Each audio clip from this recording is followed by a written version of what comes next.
Vamos continuar aqui a nossa saga, a nossa série de teoria geral do título de crédito. Vamos ver então agora os atos constitutivos do título de crédito. O título de crédito ele é constituído por 4 atos. O primeiro ato que constitui o título de crédito vai ser qual? Vai ser aqui o ato de saque. Então, o saque ele é um ato que constitui o título de crédito.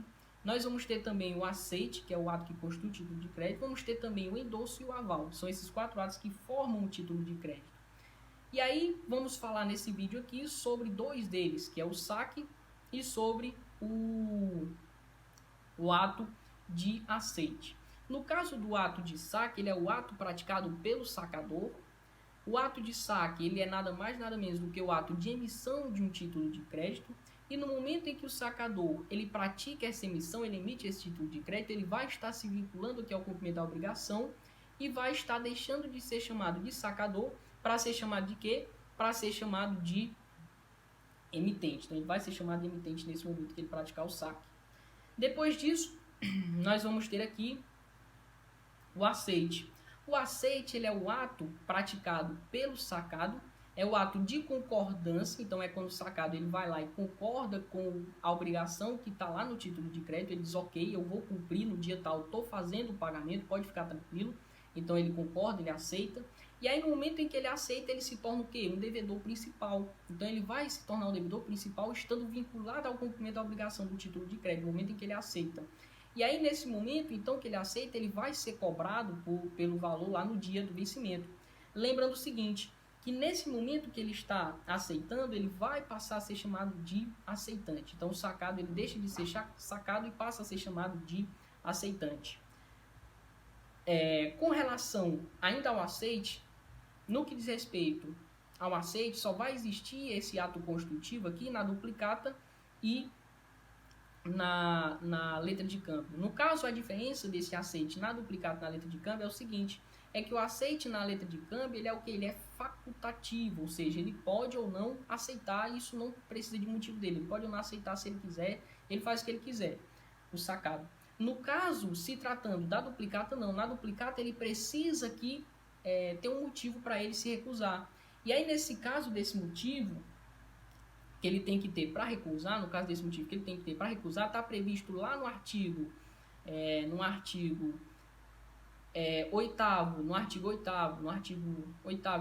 21 da lei de duplicata, que está prevendo lá na modalidade de duplicata mercantil e de serviço, de serviço, quando é que ele pode ser recusado ao aceite, quando é que o aceite ele é facultativo no caso da duplicata.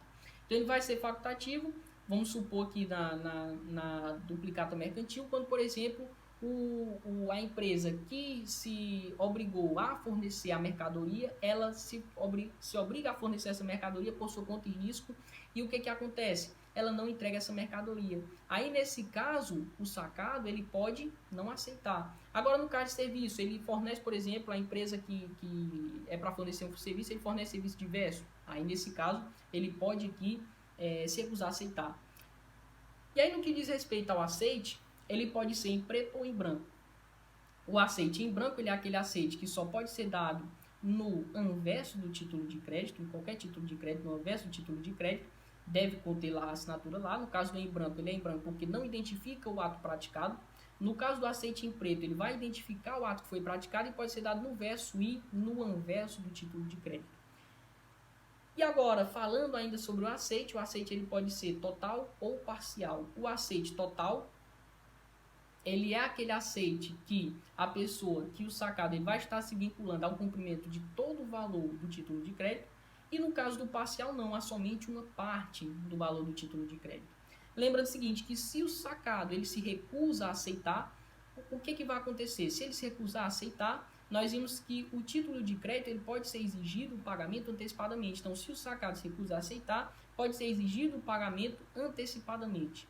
Agora, se ele aceita, ele vai ser cobrado no dia do vencimento o pagamento. Se ele se recusar o pagamento, o portador ele pode buscar os outros devedores do título de crédito. Ele pode ir atrás dos outros devedores do título de crédito para cobrar esse valor. Então, ele pode ir atrás desses outros sujeitos para fazer a cobrança lá do cheque. Então, que esses outros sujeitos são os chamados devedores indiretos ou co-obrigados. E aí, nesse caso, nós vamos ter quem são os co-obrigados? Nós vamos ter o sacador, nós vamos ter, que foi chamado de emitente, nós vamos ter os endossantes, que eu vou comentar depois no próximo vídeo, e nós vamos ter aqui, por último, os avalistas, também como devedores. Então é isso.